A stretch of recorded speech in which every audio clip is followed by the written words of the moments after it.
it's finally, starting to warm up around here. It's so nice. And while we love the warm outside, you don't want that inside your house. Not too hot, right? Sending it over now to Dina for this sponsored interview.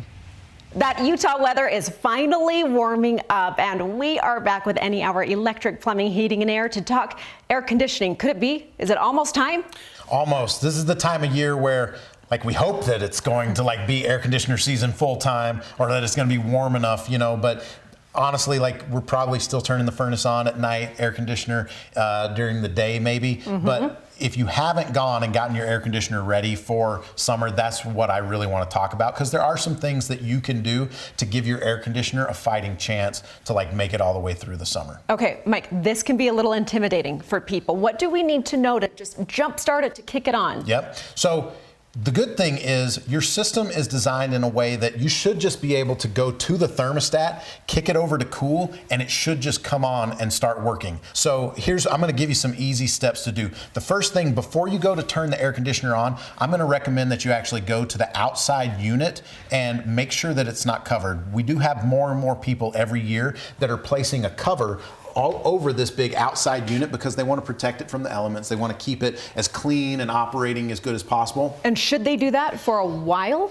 You don't actually have to. Oh, good to know. So that's the thing. You're not hurting anything by putting a cover over the unit unless you turn it on and you haven't taken the cover off. Because the way that this piece of equipment works is these refrigerant lines down here that are copper, the refrigerant is what cools the air in the home. So refrigerant is going back and forth between the coil inside and this big unit outside. So it's bringing hot refrigerant that it collected from the air outside, and as it's spinning through all of these coils, there's a big huge fan on top, and it's pulling air into the side to assist in cooling off that refrigerant, so that the refrigerant it sends back into the house is nice and cold, so that when the warm air that's circulating in the house blows over those coils, that's how you get air conditioning. Okay, that's so interesting to learn and to know what is coming into your home. Right. Important. So go outside, number one, make sure you don't have a cover on the unit, then go back inside. And right now your thermostat is probably set to the heat setting. You're going to want to kick the thermostat over to the cool setting. Sometimes there's an auto setting as well, but kick it over, and then you're going to adjust the temperature down low enough that's colder than in the room, so that you can actually have the air conditioner turn on. Okay, how low do you suggest? Well, if it is 70 degrees, if it's reading that it's 70 degrees in the house and you kick it over to cool, you're going to want to bump it down to 68. Gotcha. Because that says, hey, I want it cooler than 70 degrees, and that sends a signal to the air conditioner that it needs to turn on. So once you do that and you get the air conditioner going, you're going to go back outside, because a common thing that happens is this motor, especially the older your system is, this big motor and fan that's on top, sometimes it can seize up. So once you kick it on, you want to go outside, make sure that that fan is spinning. If it's spinning, that's a good thing. Then there's a couple of things that you want to check visually. You want to look for any exposed wires. It should be in a conduit going from the side of the house supplying power to the system. And you also want to check those refrigerant lines and make sure that they have insulation on them. If you notice that any of those things aren't the way they should, you don't want to mess with those yourself. You're going to want to get somebody, unless you know what you're doing. If you know what you're doing, put some more insulation on, fix those electrical connections. But if you're not comfortable, don't mess with that stuff. Have a technician come in.